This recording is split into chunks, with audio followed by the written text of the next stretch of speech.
ආයිබෝවන් අද අපි කතා කරන්න යන්නේ හරිම හුරුපුරුදු හැමෝගෙම වගේ මුළු තැන්ගේ තියෙන දෙයක් ගැන.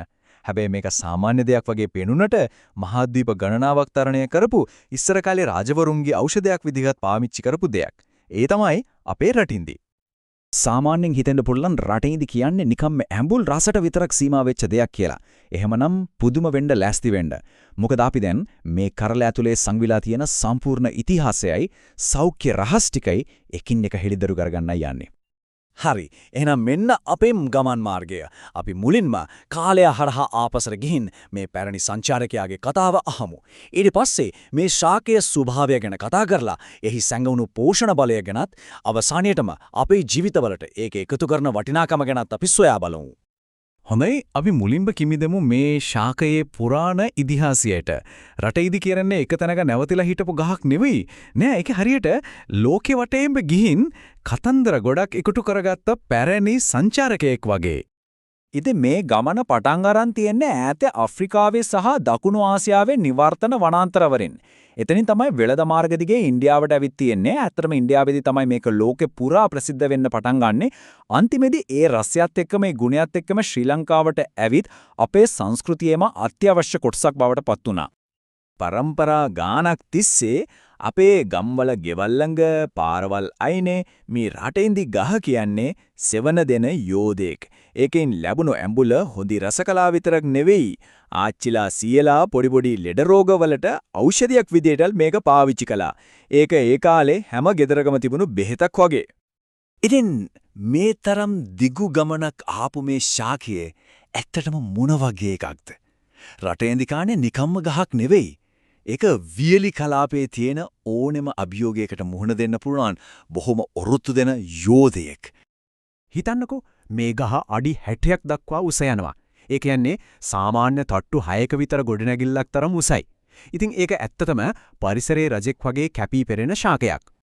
විද්‍යාත්මකව බැලුවොත් මේ ශාකය හඳුන්වන්නේ ටැමරන්ඩස් ඉන්ඩිකා කියලා. ඒක අයිති වෙන්නේ ෆැබේසියේ කියන විශේෂ ශාක කුලයට. මේ කුලයේ තියෙන විශේෂත්වය තමයි කඩල මුංගට වගේ ශාකත් මේ කුලයට තමයි අයිති. දුෂ්කර පරිසර තත්ත්වය යටතේ වුණත් හොඳටම වර්ධනය වීමේ හැකියාව. ඔන්න ඕකයි රටේන්දි ගහත් මෙච්චර ඔරොත්තු දෙන රහස. මේ ශාකයේ තියෙන පුදුමම හැකියාවක් තමයි ඕනෑම දුෂ්කර තත්ත්වයකට අනුවර්තනය වෙන්න පුළුවන් එක.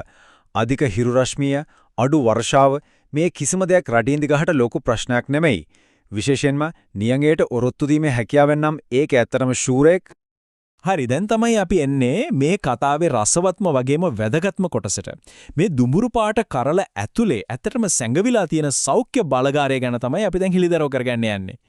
බලන්නකො මේ දත්ත ටික. රටේන්දි මැද ග්‍රෑම් 100ක් වගේ පොඩි ප්‍රමාණයක කොයිතරම් පෝෂණයක් තියෙනවද? ඒක නිකම් ශක්ති ප්‍රභාවයක් විතරක් නෙවෙයි කාබෝහයිඩ්‍රේට් වගේම ශරීරයට හරිම වැදගත් තන්තු කැල්සියම් අනික බලන්නකෝ යකඩ ප්‍රමාණය මේ හැම දෙයකම සැලකිය යුතු කොටසක් මේ පුඩි ප්‍රමාණයෙන් අපේ ශරීරයට ලබා ගන්න පුළුවන්. මෙහි තියෙන ප්‍රධානම සෞඛ්‍ය වාසිය තමයි ආහාර දිරවීමට උදව් කරන එක.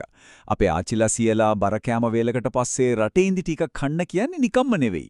ඒක ඇත්තටම ආහාර දිරවීමේ ක්‍රියාවලිය පහසු කරන ස්වභාවිකම ක්‍රමයක්. හෘද සෞඛ්‍යයට රටේන්දි වලින් ලැබෙන සහයෝගය සුළුපටු නෑ. එහි අඩංගු වෙන පොටෑසියම් කියන පෝෂකය අපේ ශරීරයේ රුධිර පීඩනය නිරෝගී මට්ටමක පවත්වා ගන්න ගොඩක් උදව් කරනවා.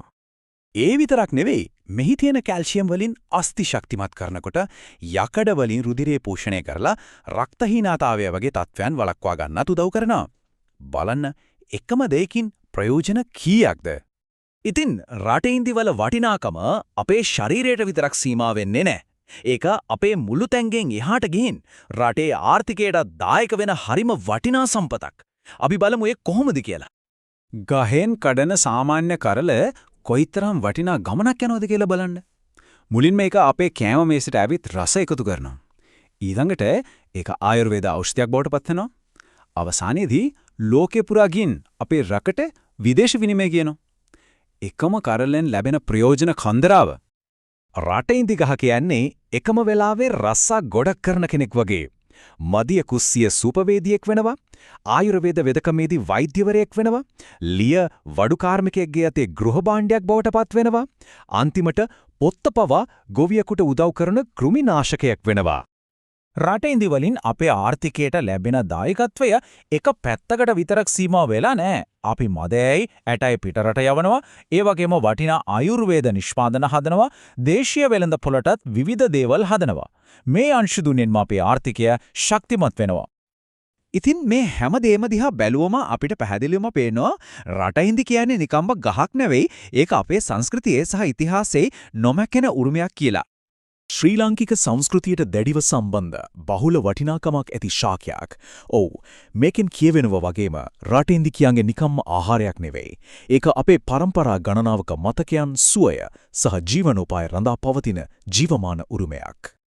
ඉතින් මේ වගේ අපි එදිනෙදා පාවිච්චි කරන ඒත් සමහර විට අපි ඒ තරම් නොසලකා හරින තවත් මොන වගේ වටිනා වස්තුන් අපේ මුළු තැඟිවල සැඟවිලා ඇතිද? ඒ ගැන මොහොතක් හිතන්න වටිනවා.